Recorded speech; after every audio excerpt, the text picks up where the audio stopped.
Hi, it's me again with CorelDraw Tips and Tricks. Somebody sent me this and this and told me what they wanted to do, and I created basically two different ones. Pretty cool design.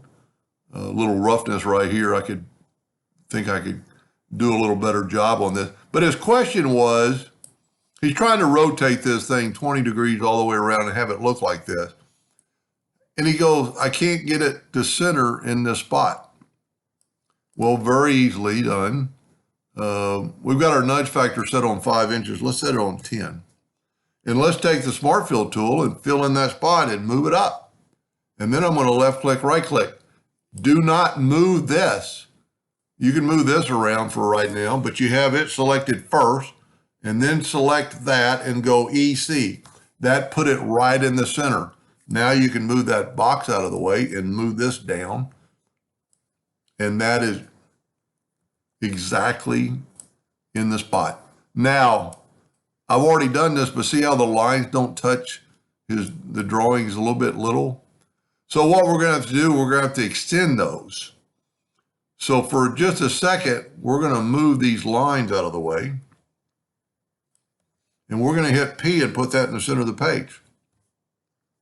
Now, I've moved it, but I've still got my box up here for later that I can nudge back. And we're going to make this thing longer than it needs to be. And that's where I got a little roughness.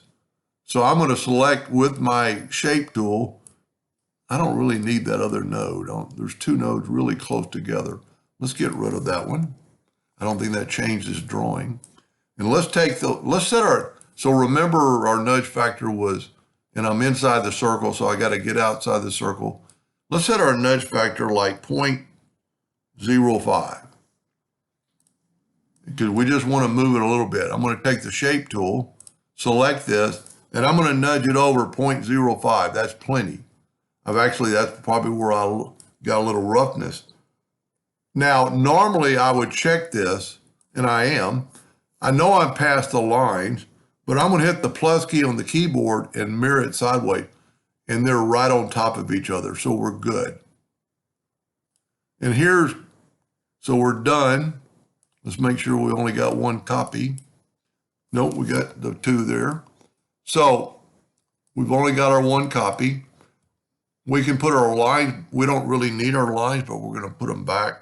Whoop, I nudged. I need to change this back to 10 inches and nudge it back to, or basically on this one, I can hit P and P. Now I can nudge this back right where it was. I can move it over. I can take our item. It's selected. Select this second with your shift key. Go CE. Move your box out of the way and move this back. Now you can see that my lines are past there, so they're going to join. So here's what I'm going to do now. I'm going to take the Smart Fill tool and I'm going to fill that in and I'm going to nudge that out of the way. And I'm going to keep that. I'm going to nudge it over there twice. I'm going to left click, right click. And now you can see they're touching my lines. But I don't want to have to cut a bunch of lines. So right now I'm going to get rid. I'm going to nudge the lines out of the way. I am going to take the shape tool and I'm going to select this and I'm going to select these nodes and I'm going to right click and break it apart. Then I can take the virtual segment delete key and delete that. This will help you and save you a lot of steps cutting lines. Select them all, right click, break apart, take your virtual segment delete key and delete that line. Now, I'm going to bring in an indexing line so we can see the center. And I'm going to grab this and I'm going to go Control D to duplicate it. I'm going to double click on it. I'm going to move the center rotation to the center. Doesn't look like it is. Let's double check it. It is. Now let's rotate it 20 degrees.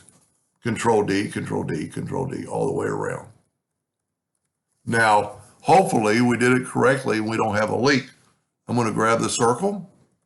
I'm going to grab the inner circle. I'm actually going to put a rectangle around it in case it does leak. I don't think it will.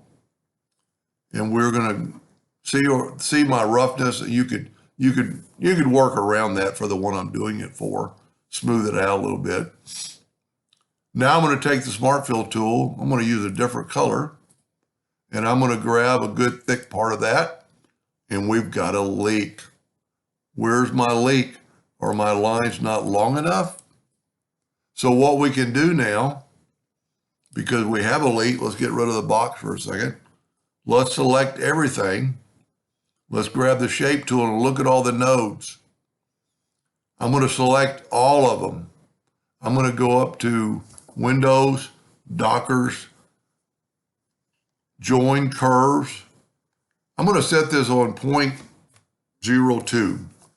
I want just a little bit of amount. And I joined them all. Now let's see if we have a leak. I'll bring our rectangle back. I'll bring in a Smart Fill tool, set on that same color, and we don't have a leak. So there's his item I think he wanted. I made it in blue over here, and it's red here. Now, another thing you could do, just to make a different look effect, Smart Fill tool, let's set it on green and fill in the green, and look what you come up with. A completely different look. That doesn't look too cool. But if you bring in your circle, and we're going to need to make the circle's just small enough. Bring in the Smart Fill tool and hit that right there. And look at this. You've got a total different look. And if you put it, I moved that other one out of the way. So, it doesn't really matter. Let's get rid of our box. Let's get rid of our circle. And let's hit P and put that back. Now, I'm sure that's not what he wants to do, but it's just a different look. And then on the outside, you could actually do the same thing. Let's take our outside circle and hit P. Let's make it a little bit bigger by holding down the Shift key. Grab the Smart Fill tool and let's use red just to give it some difference. The red is going to fill in all the different parts. I know that's not what he's wanting, but everything's in color except for those colors. Now, just another little quick trip. So that's white. So it's not really there. I mean, it's see-through. There's no color there. But what we can do is take this ellipse, make a duplicate of it, and let's nudge it over here. We could actually make another circle, but I'm going to left-click, right-click, and see how I've got just a circle. I'm going to go here and go to Object and Break Curve Apart and just grab the outside circle. And now let's color this circle yellow. And now I'm going to nudge it back. I'm going to go to Object, Order, Back of Page. Don't show me this again. So now I have colors in all the facets. Anyway, I hope that helped them a little bit. Thank you for watching.